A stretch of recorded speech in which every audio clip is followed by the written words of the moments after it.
এক দুৰ্ভাগ্যজনক খবৰ তিনিগৰাকী প্ৰবক্তাক একেলগে হেৰুৱাই শোকত বিফল হৈ পৰিছে তিয়কৰ চিকেবি মহাবিদ্যালয়ৰ শিক্ষাৰ্থী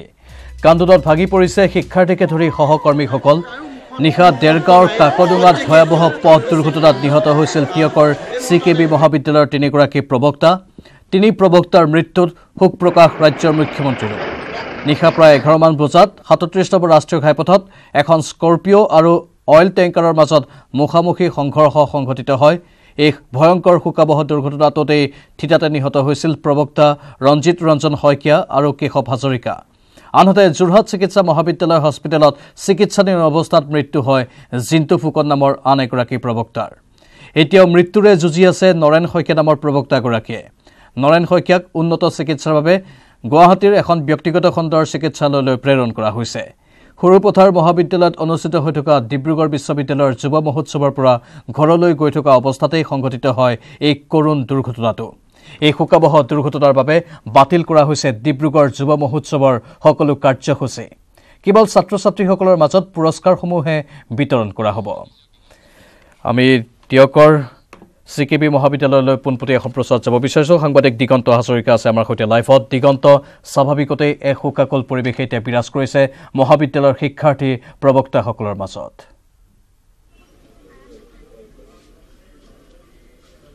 হয় প্ৰাঞ্জল অতিকে এটা মৰ্মান্তিক আৰু দুৰ্ভাগ্যজনক ঘটনা যেহেতু তিনিগৰাকীকৈ একেখন মহাবিদ্যালয়ৰ তিনিগৰাকীকৈ প্ৰবক্তা যেতিয়া নাইকিয়া হৈ যায় হেৰাই যায় তেতিয়া স্বাভাৱিকতে ছাত্ৰ-ছাত্ৰীয়ে হওক বা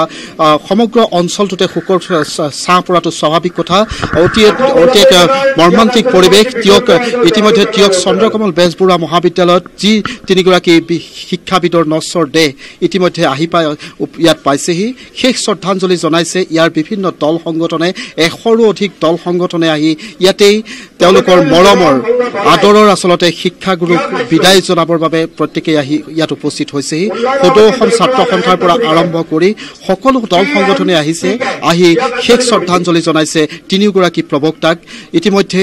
পৰিৱেশটো দেখিছে কাৰো মুখত আচলতে ভাষা নাই শব্দ নাই সকলোৱে মাত্ৰ কান্দিছে আমি পুৱাৰে প্ৰতিবেদন দেখুৱাই আছো যে কেনেকুৱা ধৰণৰ এটা পৰিৱেশ হৈ আছে আচলতে যি তিনিগৰাকী যুৱ প্ৰবক্তা আছিলে এই তিনিগৰাকী প্ৰবক্তাই আছিল যে সম্পূৰ্ণ সামাজিক ব্যক্তি আছিলে তেওঁলোকে সমাজৰ কাম কাজৰ লগত বিশেষভাৱে জড়িত আছিলে আৰু যাৰ কাৰণে আচলতে তেওঁলোকৰ মৃত্যুক সহজভাৱে কোনো এজন মানুহে লোৱা নাই যে তিয়কত কালি যেতিয়া নিশাৰ ভাগত যেতিয়া এই ঘটনাৰ খবৰ বিয়পি পৰিছিলে তাৰ পিছতে কিন্তু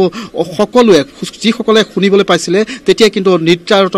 তেওঁলোকৰ টোপনি কাঢ়ি নিছিলে সেই মৃত্যুৰ বাতৰিয়ে আৰু পুৱাৰে পৰা এনেধৰণে শোকাকুল পৰিৱেশে বিৰাজমান কৰিছিলে তিয়কৰ চন্দ্ৰকমল বেজবৰুৱা মহাবিদ্যালয়ত যে প্ৰত্যেকেই আহিছিলে আহি তেওঁলোকে ইয়াতেই নিজৰ মৰমৰ আদৰৰ শিক্ষাগুৰুক চাবৰ বাবে ইয়াতে ভিৰ কৰিছিলে আৰু পুৱাৰে পৰা আজি তিয়কৰ সকলো শিক্ষানুষ্ঠান প্ৰতিষ্ঠানৰ পৰা আৰম্ভ কৰি ব্যৱসায়িক প্ৰতিষ্ঠান সকলো আচলতে বন্ধ কৰি ৰখা হৈছিলে ইতিমধ্যে যে গণ্যমান্য ব্যক্তিসকলৰ অনুষ্ঠানসমূহে শেষ শ্ৰদ্ধাঞ্জলি জনাইছে ৰূপজ্যোতি কুৰ্মী আহি ইয়াতে শ্ৰদ্ধাঞ্জলি জনাইছে মৰিয়নি সমষ্টিৰ বিধায়ক তাৰ সমান্তৰালভাৱে শিৱসাগৰ ডিব্ৰুগড় মহাবিদ্যালয় এনে বিভিন্ন স্থানৰ মহাবিদ্যালয়সমূহৰ পৰাও আহি ইয়াতে শেষ শ্ৰদ্ধাঞ্জলি জনাইছে